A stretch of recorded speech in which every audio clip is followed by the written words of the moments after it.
Here we go. Democratic politics is impacting brand India. The toss has been won by Hindu College. So if I can introduce our first speaker today, Mr. Subramanian Swamy.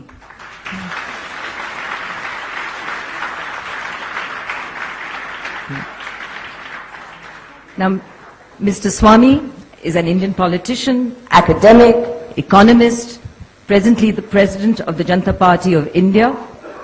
Dr. Manmohan Singh had recently stated that Dr. Swamy was the first to envisage and articulate the need for reforms in India. He has been in the news almost every day and requires no further introduction. Please welcome Dr. Subramanian Swamy. Over to you, sir.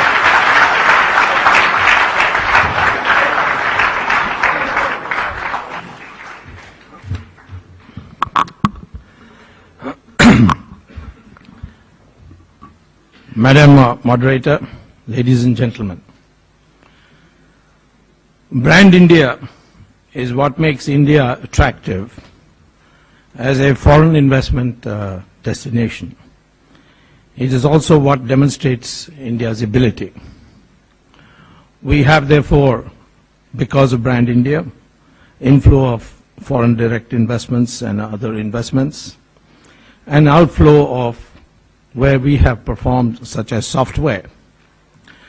The bottom line is that India attracts foreigners to invest in India because they can make more profit here, largely because of our skilled and unskilled labor, which is not only good but the cheapest in the world.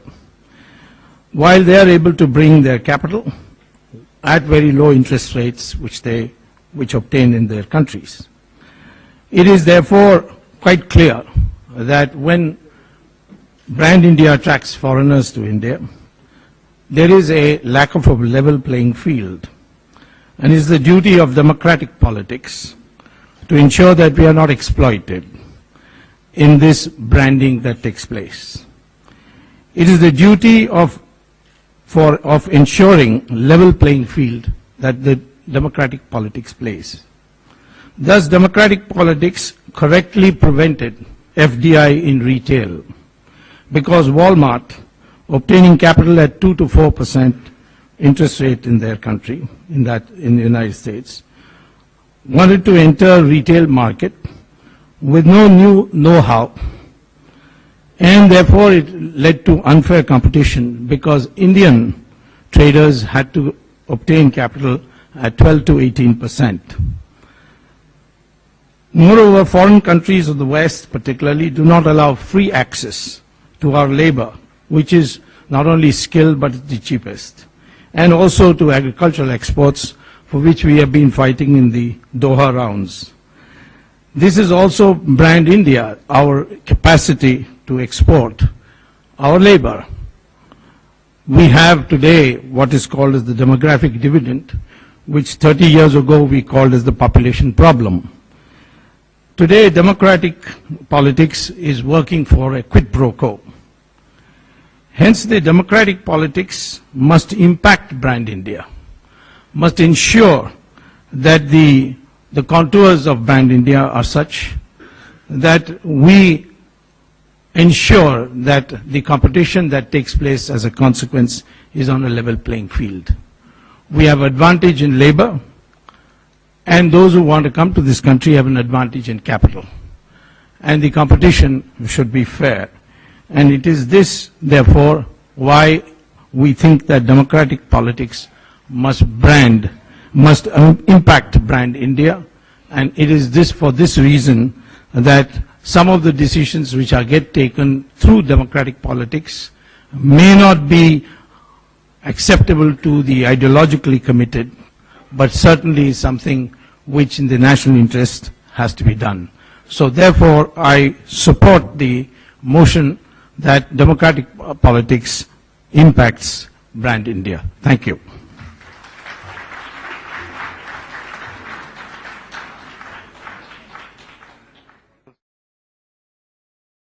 I must congratulate you for setting the stage for keeping well in time. Thank you. We will now have two interjections where you will be given a minute each to respond. So over to the other side. Questions? Two questions. Mr. Swamy. If I might ask the very first one, if the whole point of this debate is to ensure that democratic politics provides a level playing field between Indian entrepreneurs and foreigners who come into India, shouldn't democratic politics in India be far more concerned with providing a level playing field to different classes of Indians? And how can there be a level playing field for different classes of Indians when we are just informed that 20 years of economic reforms and allowing foreigners to come in has resulted in a doubling of inequality in Indian society? That's my question. You want me to answer from here? You have a mic. I have a mic, yeah. Okay. Well, first of all, it's the question of what's happening within the country is something which only marginally or indirectly affects branding of India. The branding of India takes place when we demonstrate to the world why we are an attractive destination. And if we feel that those in power are not protecting the national interests of the country or the level playing field, it is only through democratic politics that has to be done.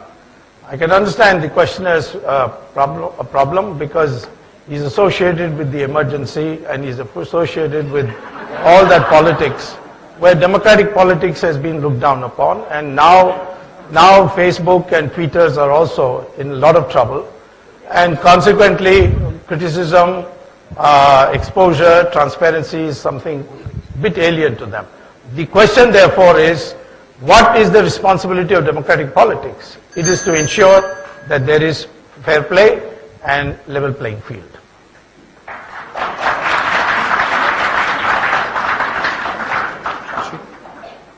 You have a second interjection, yeah.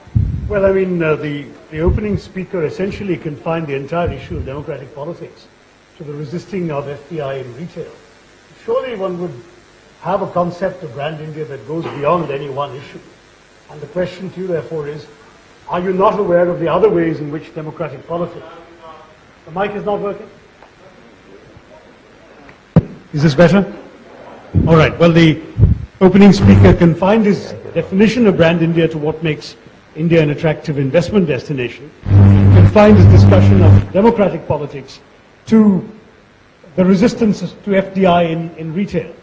And my question to him is, isn't there more to brand India than merely the attraction of investment?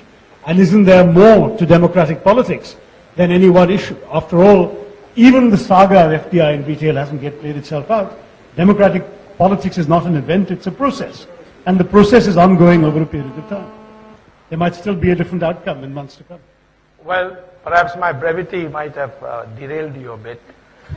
But the fact of the matter is that I spoke about the branding of India should ensure that we get free access to our labor, just as we are expected to give free access to capital, that our labor is able to go abroad unfettered. So far, all discussions in the World WTO, the question of free movement of labor has been banned as a subject, and it has been held to be something which is contrary to immigration. Similarly, I said about agricultural exports, where though our rounds this goes on and on, we are the cheapest producer of agricultural products in the world, but we are unable to export because of the barriers that have been erected. The same very people don't want barriers to be erected in India against foreign direct investment, even where we don't need it. So consequently, I have made a complete case, but perhaps I made it very briefly.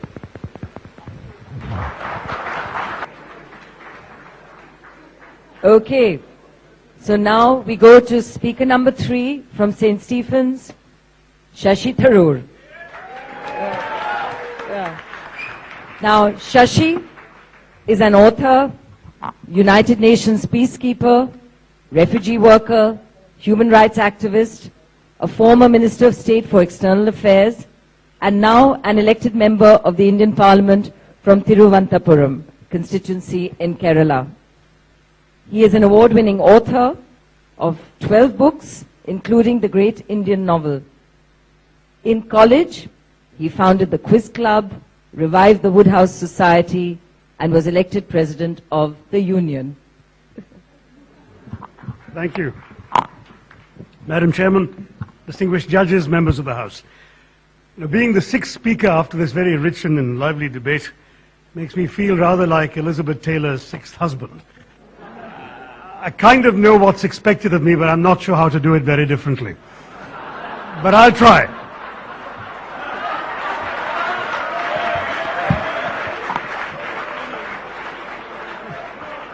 I'll try. I mean, I must say that hearing people like Deepak Verma and Hardeep Puri essentially say this motion can be both positive and negative reminded me of a line I once heard at Delhi University. We're trying here to be logical, not tautological. So, but very simply, to reduce the debate to its essentials. What is a brand? It's obviously, as the marketing people tell us, a symbol that embodies all the key information about a product or a service. So when a brand is mentioned, it carries with it a whole series of associations in people's minds and expectations of how the brand will perform. But ultimately, the only real guarantee of a brand's worth is the actual performance of the product or the service that it stands for.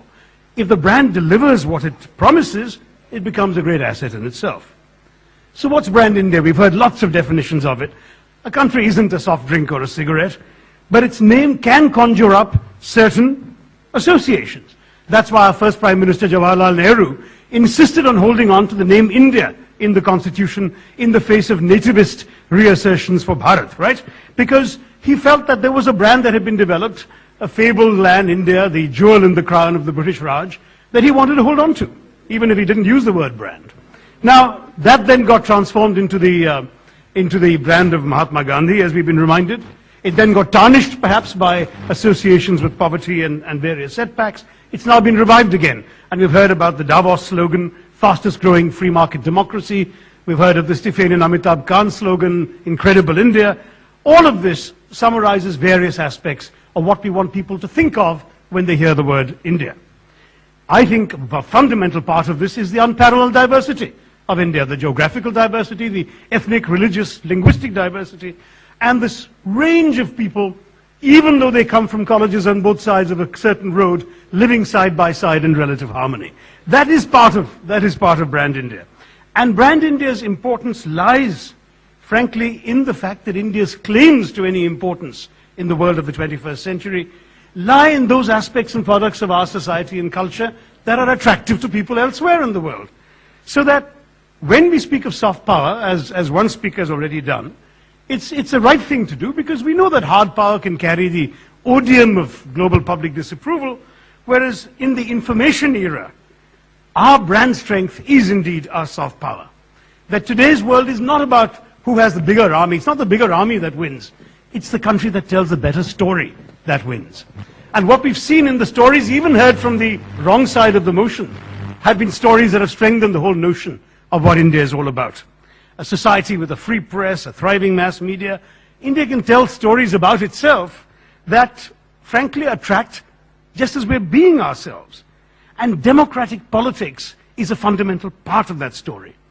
Even Anna Hazare, though he wasn't mentioned by name, this non-violent protest that was alluded to is part of the story of democratic politics in India and part of India being the land where public opinion is expressed in all sorts of ways and heeded in our system.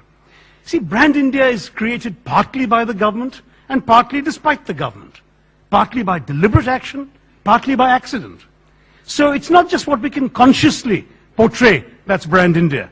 It's rather how others see what we are, who we are as a nation. In fact, democratic politics is integral to that. I was traveling in the Arab world in 2004 when our then general election results gave us a party winning the election, headed by a woman of Catholic background and Italian descent, who then made way for a Sikh gentleman to be sworn in by a Muslim president in a country 81% Hindu. And the astonishment and admiration of the Arabs I spoke to demonstrated to me that democratic politics is so fundamentally a part of Brand India that we can't speak of it impacting it as if it's an external or extraneous element.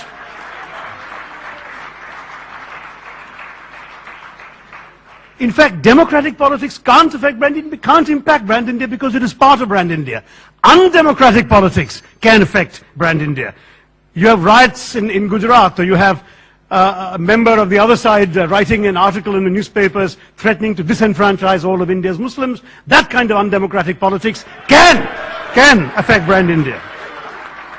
But ultimately, whatever happens in our politics, even if it's sometimes dysfunctional, the fact is the strength of brand India remains, that we understand that you can overcome differences of caste, creed, color, culture, cuisine, custom, costume, conviction, and still rally around a consensus in our democratic politics. And that's the consensus that in a diverse democracy like ours, you don't really need to agree all the time, so long as you agree on the ground rules of how you will disagree.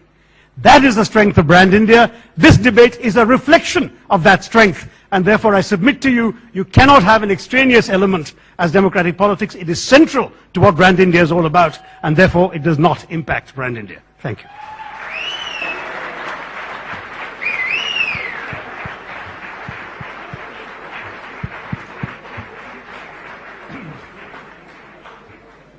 You seem to be more familiar with the UN Charter than the Indian Constitution. Because the Indian Constitution, the first line says, India, that is Bharat. So both are there. So don't say that Jawaharlal Nehru adopted India and rejected Bharat. I didn't say that. You said that because... I said he held on to the term India. Secondly, I don't know whether you have the permission to state the religion of your leader, because I know one ambassador who's present here who got into a lot of trouble for stating the religion. All right, first on the question. Now I come to my question. All right. This is only to point out that Stephanians are generally split personality. They do not know whether they belong to this country or still part of the British Empire. Now, question is, you spoke eloquently about the branding of India, but you did not explain whether democratic politics impacts or doesn't impact. Could you tell us in one word, yes or no? The interjection was a rather lengthy one. Points. First, as far as the question of what Nehruji wanted, the proposal in the Constituent Assembly was just to call India Bharat. He insisted that it should be India that is Bharat because he wanted to hold on to the brand of India. So both terms are used in the Constitution, and I'm indeed familiar with the Constituent Assembly debates from which this emerged. On the question of anyone's religion, I didn't speak of anyone's religion, I said of a Catholic background and Italian descent. A person's background I don't think can be contested. Third, on your specific, your final query, which was yes or no to, whether yes. My entire point is that you cannot have a part of something impacting the whole. It's like saying that your hand impacts your body. It's a part of your body. Democratic politics is a part of brand India. It cannot impact brand India any more than your hand can impact your face. Or perhaps that wouldn't be such a bad idea.